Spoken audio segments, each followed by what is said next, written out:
অন্য সময় যে সমালোচনা হয়, যে শক্তি থাকে বা এই সমালোচনায় উনার বক্তব্য বিরোধিতার খাতিরে বিরোধিতা করেন।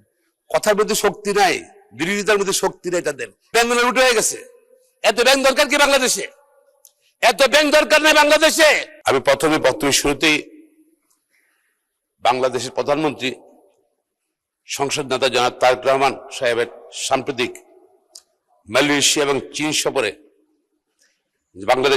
বাংলাদেশের একটা অন্য উচ্চতা নিয়ে গেছেন, তাকে বাংলাদেশের মানুষের পক্ষ থেকে, আমার এলাকার মানুষের পক্ষ থেকে ধন্যবাদ জানাচ্ছি।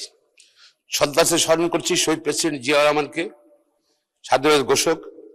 শ্রদ্ধার স্মরণ করছি যিনি স্বৈরাচার বিরোধী আন্দোলন করতে গিয়ে নিজেকে তিলে তিলে শেষ করে দিয়েছেন, আমাদের দেশ নেত্রী, আমাদের মা বেগম খালেদা জিয়াকে।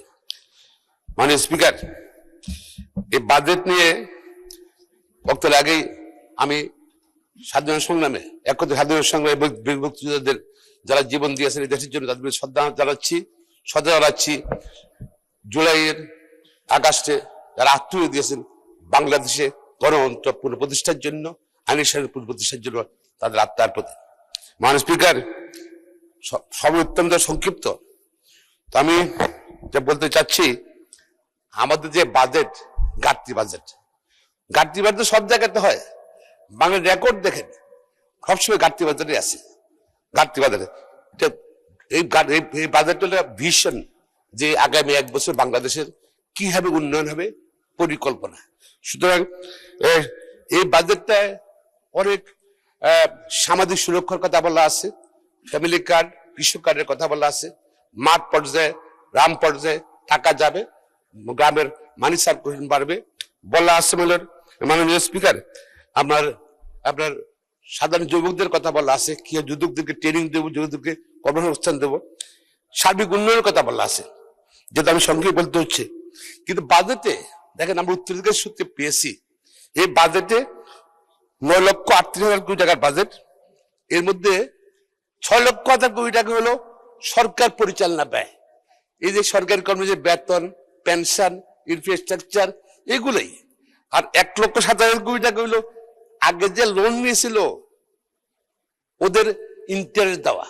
তো 7,32,000 কোটি টাকা চলে যাচ্ছে। টাকাটা কোথায়, কি সিচুয়েশনে বাজারটা দেওয়া হয়েছে? মানে মাননীয় অর্থমন্ত্রী প্রধানমন্ত্রীর নেতৃত্বে 3 মাসের মাথায় ধ্বংসস্তূপ একটা অর্থনীতি, ব্যাংকিং ব্যবস্থা, লুটপাট, এর মধ্যে বাজেটটা দিয়েছে বলেই তো বাজেট দিয়ে কোনো সমালোচনা নেই খুব একটা। বিরোধী দলের আমার প্রিয় মাননীয় সংসদ সদস্যরা, নেতারা সমালোচনা করেন, কিন্তু অন্য সময় যে সমালোচনা হয়, যে শক্তি থাকে বা এই সমালোচনায় উনার বক্তব্য বিরোধিতার খাতিরে বিরোধিতা করেন। কথার মধ্যে শক্তি নাই, বিরোধিতার মধ্যে শক্তি নাই তাদের। এটা কিন্তু দেশবাসী বুঝতেছি, আমরা পার্লামেন্টে বুঝছি। মাননীয় স্পিকার, বাস্তবায়নে আমাদের কতগুলো সমস্যা আছে। প্রথম হলো বাংলাদেশে এই যে আইন শৃঙ্খলার অবনতি। কোটি কোটি মানুষকে বেকার রেখে, যুবককে বেকার রেখে আমরা আইন শৃঙ্খলার উন্নতি আমরা আশা করতে পারি না। আমাদের এমপ্লয়মেন্ট করতে হবে। মাননীয় স্পিকার, আমরা কিভাবে এমপ্লয়মেন্ট করবো? আমাদের আরেকটা সমস্যা হলো কি, মানি লন্ডারিং। আমি আইন হিসেবে বলছি, স্বাধীনতার পরে পর্যন্ত মানি লন্ডারিং, যত টাকা মানি লন্ডারিং হয়েছে, আমরা বক্তৃতা সবাই বলেছি, শ্বেতপত্র প্রকাশ করেছি, কোনো টাকা ফিরে আসে নাই, আসার সুযোগও নাই। টাকাটা সিস্টেমে ঢুকে যায়। আর মানে একটা অর্থ একটা ক্যারেক্টার আছে, মানি উইল মুভ হয়, money is safe, then money will make money. যেখানে মানি সেফ ফিল করবে সেখানে মানি থাকবে।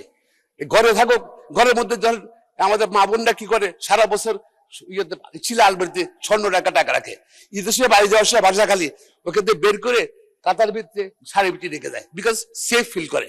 সুতরাং বাংলাদেশে এই সিস্টেম চেঞ্জ। আজকে সিঙ্গাপুরে আইন নেই, সিঙ্গাপুরে টাকা যায়। দুবাইতে আইন নেই, কানাডায় আইন নেই, থাইল্যান্ড আইন নেই, আইন আছে। তা আমরা কেন সিস্টেম চেঞ্জ করি না কেন? Let's change the system. তাইলে ওই টাকাটা দেশের মানুষ সেফ ফিল করবে, টাকাটা দেশে রাখার জন্য। বিদেশ থেকে টাকা চলে আসবে। আমরা অলওয়েজ রিভার্স। সেটা আমার মনে হয় আমাদের সিস্টেম চেঞ্জ করা উচিত। মাননীয় স্পিকার, যেটা বলতে চাচ্ছি, আপনার টাকা নাই, ব্যাংক লুট হয়ে গেছে। এত ব্যাংক দরকার কি বাংলাদেশে? এত ব্যাংক দরকার নেই বাংলাদেশে। এমপি হলেই তার একটা ব্যাংক লাগবে, এমপি হলেই নেতা হলেই তার লিজিং কোম্পানি লাগবে।